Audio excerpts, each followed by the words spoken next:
You're listening to Niche to Meet You, the audio project about little-known niche subcultures and hobbies where we make our meaning. On this episode, 3 wildly different niche subcultures who all find their purpose in being on the road. I'm Leslie, and it's Niche to Meet You.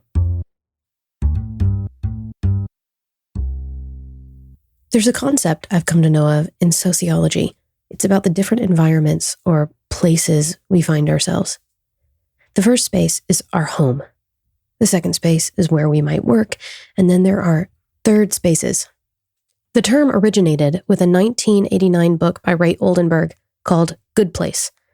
The subtitle actually gives us examples of these third spaces: cafés, coffee shops, bookstores, bars, hair salons, and other hangouts at the heart of a community. They offer belonging and share common characteristics. They're typically cozy and unpretentious. They're level playing fields not dependent on status in society. There are regulars who foster a playful mood, and folks in these spaces feel a sense of home when they're there. You might know of a third space of your own, where everybody knows your name, which, it's the theme song of a famous third place, the Cheers Bar. Central Perk from Friends is another one, or Group Study Room F in Community. Despite the continued presence of third spaces in current media, the third space itself is disappearing. Think about malls or the significance of libraries. Remote work has let us combine the first 2 spaces, and social media and platforms like Marco Polo are filling our social time. Cost of living is another concern, where the places with central gathering spots are becoming more expensive. This is another reason why hobbies and niche subcultures are pretty important to help combat a loneliness epidemic. But what about those people whose spaces, all 3 of them sometimes, are transient, whose work takes them elsewhere, which means they live in different places at different times? Where do these people find their third places, and what kinds of hobbies become available to them? Or what about the folks for whom their third space isn't a single space at all, but that goes where they go? In our first mini-series about Warhammer 40,000, we met Aaron, whose traveling job in construction left him feeling lonely and disconnected when COVID left him isolated in one place for an extended period of time. I was stuck in one area for about 6 months straight, but when I got into 40K, it kind of helped me de-stress, basically. It's whenever I'm on the road, depending on where I go, I will usually take some sets of models with me so I can actually try and get a game in. So it works out in the end. Through Warhammer 40,000, and if you haven't listened to the mini-series about 40K, I think you should, Aaron is able to find a new way to foster a third space no matter where he goes. Kind of like a North Star for an ever-changing sky. Similarly, touring musicians like Zach and Maggie White have the same problem. And they came up with a construct for orienting themselves in a new space when they're on the road. Well, typically we only have a couple hours before a show that we can experience something. So the things that you look to do to actually experience a unique location are flora, fauna, folks, food. Brilliant. And so that kind of started by we realized that we go to different places. And of course, we already knew that we'd try whatever local food there was, but we would also realize, I've never heard that bird before. It's really about 4 things that you always notice that can be different in every location. This experience of exploring the spaces they inhabit for only several hours at a time led them to a hobby they take up when they're home for longer stretches. They call it regional cooking, which Maggie describes as the way that you cook around a region. So like if I go to the grocery store and I'm getting all the ingredients for tostadas, then probably everything we cook that week is going to have some sort of Mexican flair. Or if I'm going more Italian, if I'm cooking a pasta, then probably everything that week is going to be more Italian. Some weeks are more successful than others. Right. For them, the experience of their transient third space has given way to a new understanding of their second space, their home, and what they eat in it. Heck, this past year and a half has been a real healthy year for me. I've lost 70-something pounds while eating kind of whatever I wanted, just less of it. But it was by understanding how to cook and have a broader spectrum and understanding of what makes stuff up that we could be more flexible with our food, be less wasteful. It just becomes this compounding thing. But understanding all that, the fun way has been through travel and through culture to understand it. And then that also allows you to waste less and have less rotted stuff at the end of the week. I experienced this firsthand in their kitchen when they made me what they call a kimchi omelet. It's something they made up, and it's a combination of Korean and Mexican cuisine. It was based on something they ate at a food truck they found in LA, run by a famous chef named Roy Choi. So Roy Choi created a kogi, which was a food truck that was Korean taco truck. So it's Korean flavors in kind of Mexican taco style forms. Yeah. We had a kimchi quesadilla. So after arriving home from that stretch on the road, their fridge was basically empty. We didn't have any groceries, but I saw kimchi in the fridge and I saw eggs. I said, a kimchi omelet sounds good, which I would have totally just like stopped there with just eggs and kimchi. And then he made this whole thing that we're going to have today. First, Zach mixes the sauce. He starts with soy sauce, but then he adds a host of other ingredients. I'm just going to squeeze just a tiny bit of this sauce we'll put on there. So that's the mixture. So that's a mixture with some other things that are from all over that don't technically go together by regional tradition, but also totally go together. Then he mixes the eggs and pours them into the hot pad. Then he adds the kimchi. So now. So this is kimchi here? That's just kimchi. And then it was time to taste it. There you go. Wow. This is for me? That's for you, yeah. And you know what? It was really good. Oh my goodness. I like never taste these tastes. Isn't it crazy? It's just a fun concoction of like it's familiar but not at the exact same time. So this experience in a new locale, had at a third space they may never go to again, has given them a thing to come back to again and again in the shape of a hobby. Their own niche subculture. But if we follow the four-legged principle of the perfect hobby that was built for us in the first miniseries of the show, that hobbies have craft, skill, external thought, and community, we might be tempted to think of something like regional cooking as a hobby done in isolation. And it well may be.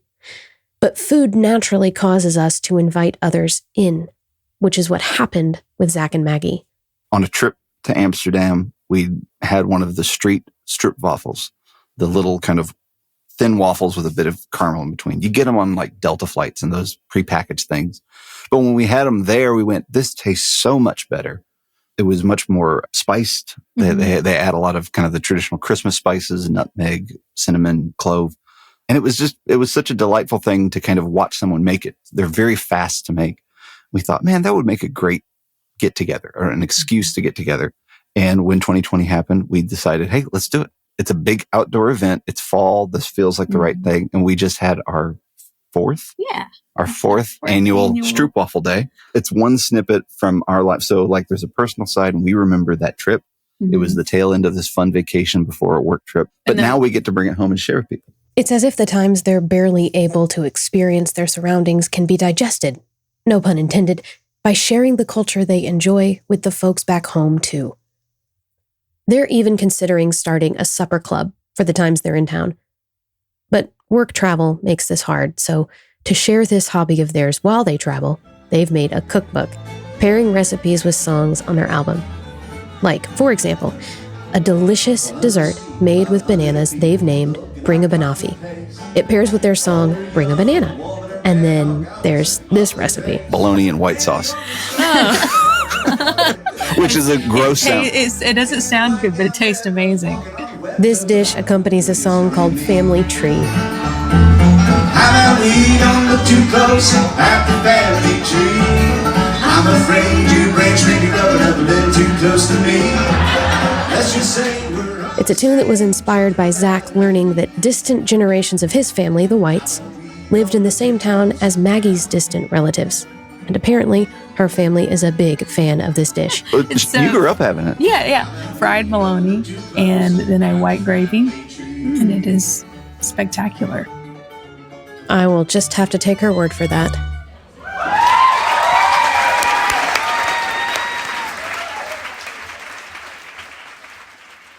But what about the folks for whom the first and second places, home and work, adapt to fit the needs of their third space? Folks like Spencer Waddell, who's, I'm not kidding, The nicest guy you'll ever meet. What's funny, Spencer, is I don't know if anyone who met you outside of what you do would know that you do what you do.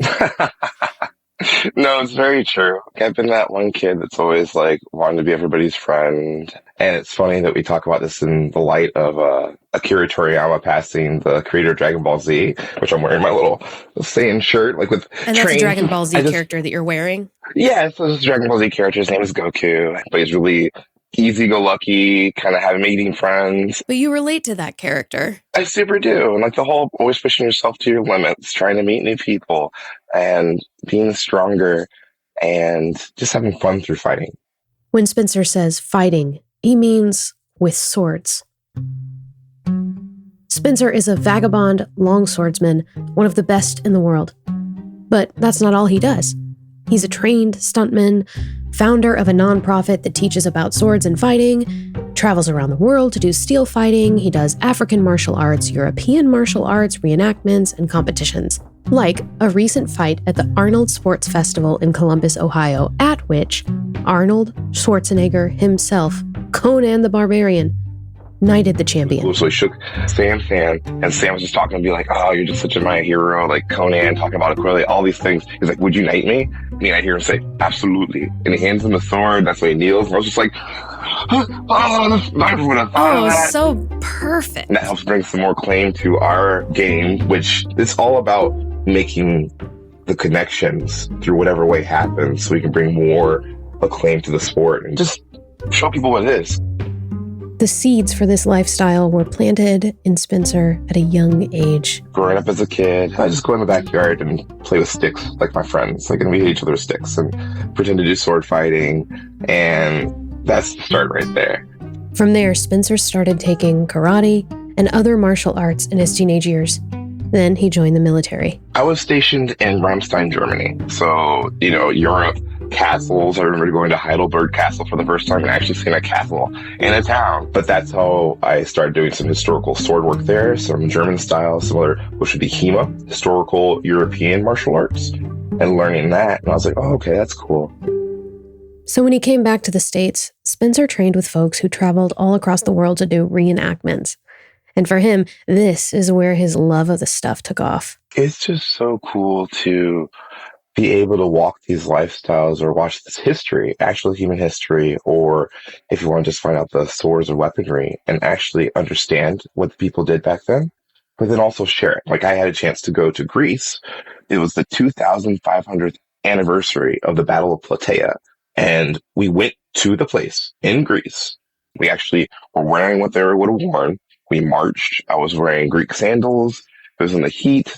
The first day we got there, it was like 102 degrees. We camped out there for a good week and a half, maybe. And then we went on some marches. One of the places that was too far away, like we got on a bus, had all of us in our gear on a bus, and took us to a place where there's now a big giant field where they would have met up 2,500 years ago.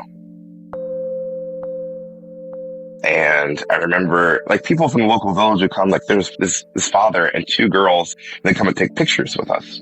And one day, I had this, like, little ring, this little banded copper ring that I'd make, and I'd give them away. And I gave one to one little girl, and the father put his hand on my shoulder and was like, I'll make sure they remember this for the rest of their life. What about that was so meaningful to them, do you think? I don't know. I think that they were just like, oh, this person gave me something that they made for me. And it's that taking that time and making that real life human connection. And it's not forced. Like, I'm not like, oh, I need to do something so I have a story to tell. It's about making other people's environments or experiences special. And that's what really draws me to this, because things like that, or when I went to the Arnolds and telling people that they could do this too, we can get them in contact with different gyms or all these things, just making people believe in themselves and either strive for greatness or strive for happiness. Yeah, I think that's really what it comes down to.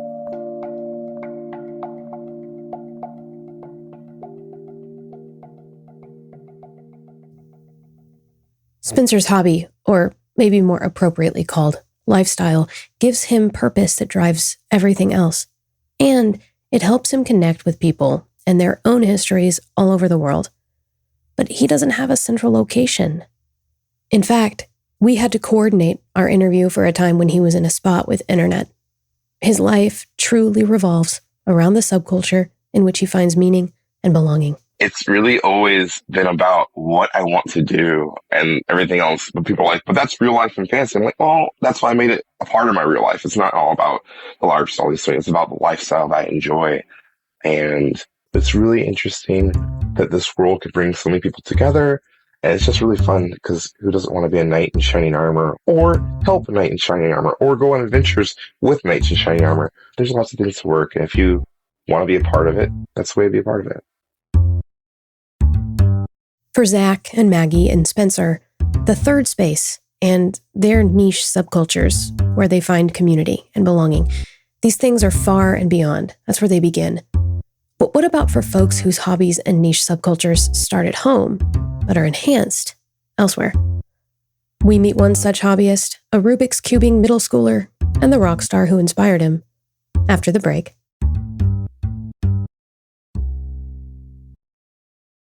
Can I level with you for a second?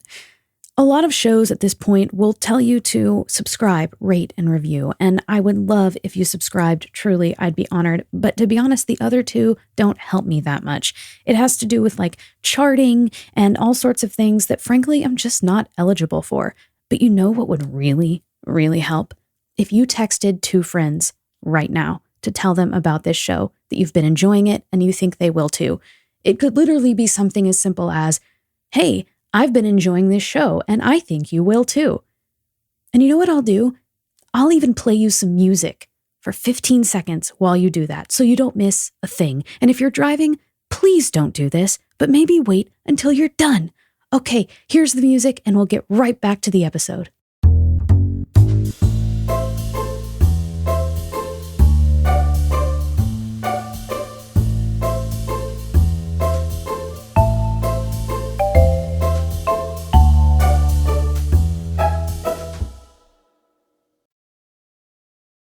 It's called square one, and so it like shape shifts. So you see how it's like not always in the cube shape. This is Shook. He's 10, and that tapping you hear, it's a Rubik's Cube. You'll hear it a lot during this portion of the interview, and it's not because he's bored of our conversation or disinterested. In fact, he was really excited to tell me about cubing.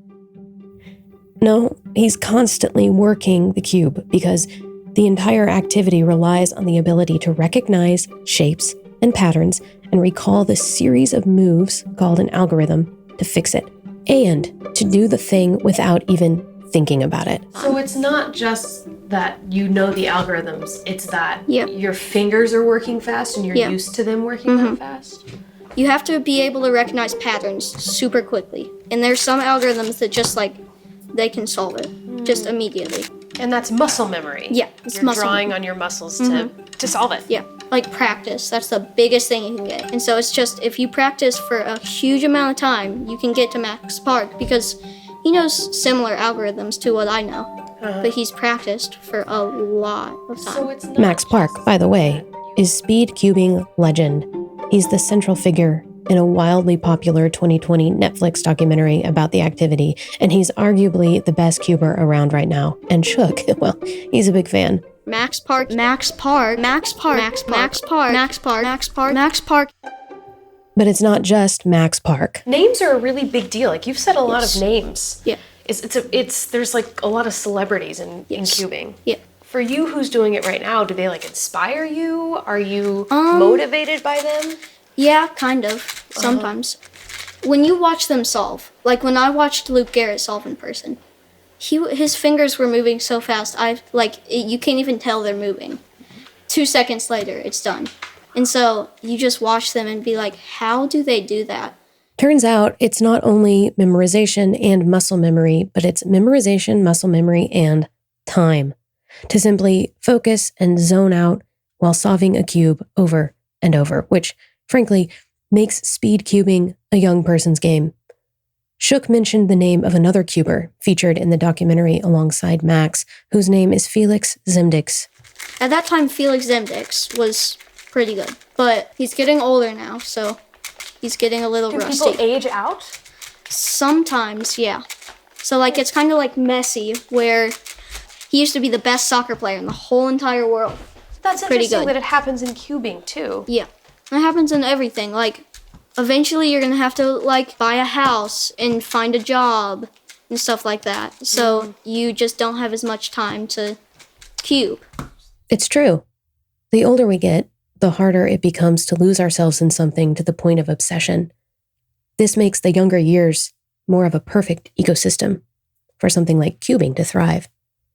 But to see cubing as an isolating activity would be completely missing the point because, yes, while it can and should be done at all times while at home, it's only understood by traveling to competitions to see others do it better.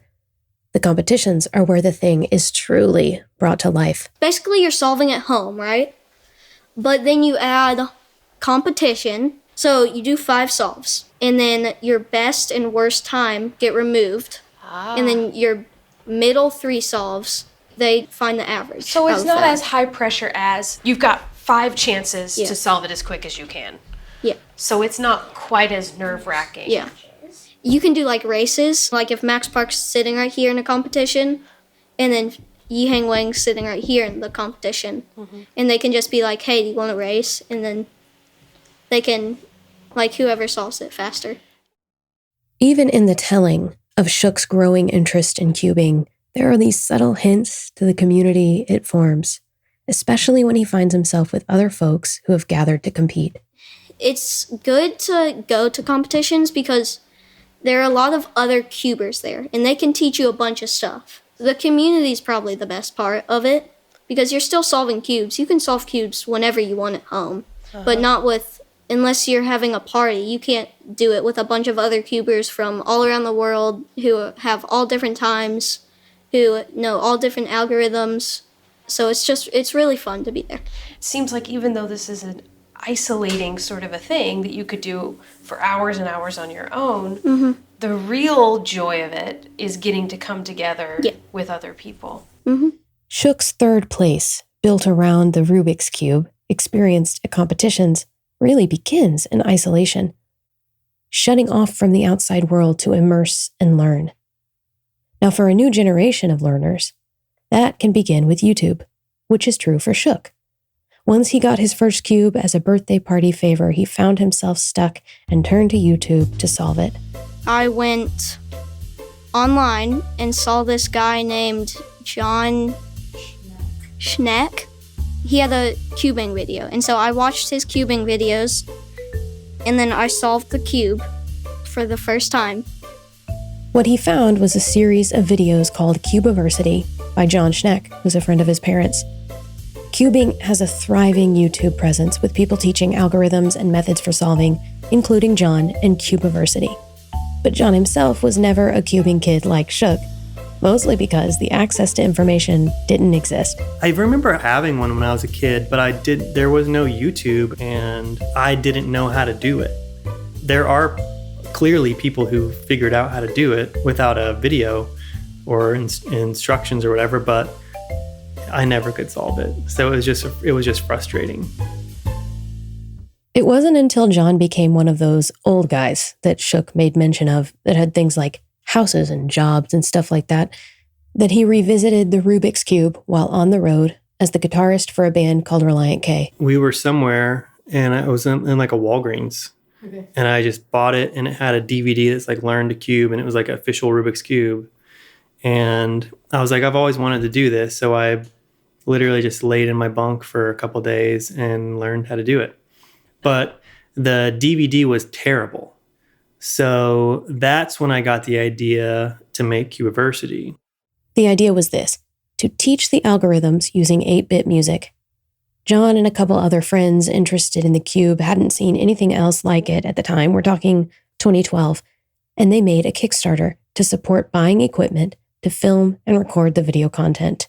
At first, it was just friends and family who were supporting the project. And then one day, we were sitting there, and it's just like, because you get notifications on your phone every time you get a backer, and it was just like, ding, ding, ding, ding, ding, ding, ding, ding, ding. And we had become the Kickstarter project of the day. So we got funded that day.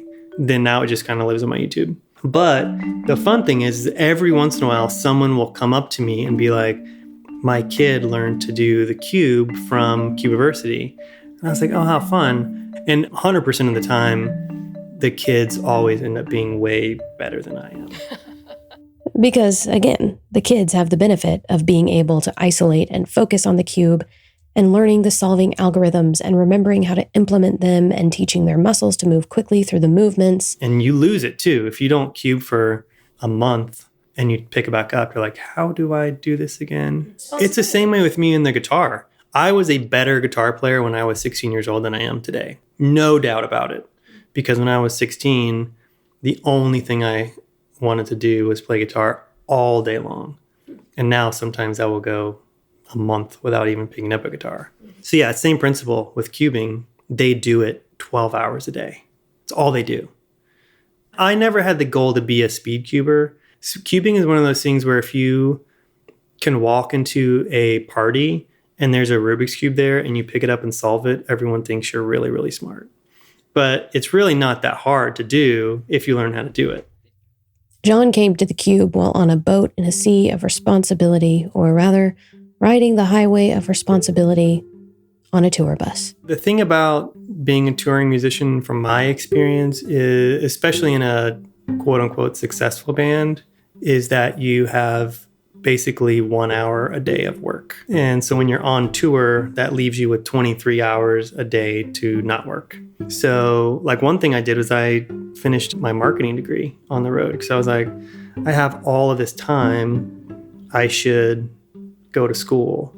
So same thing with like Cubiversity, it was, or learning to cube in general, it was just trying to fill the time. In his attempts to fill the time, Jean came up with a niche project that's inspiring a new generation of cubers with a lot of time on their hands. My neighbor, his name was Max, and his dad asked me to teach him how to do the cube.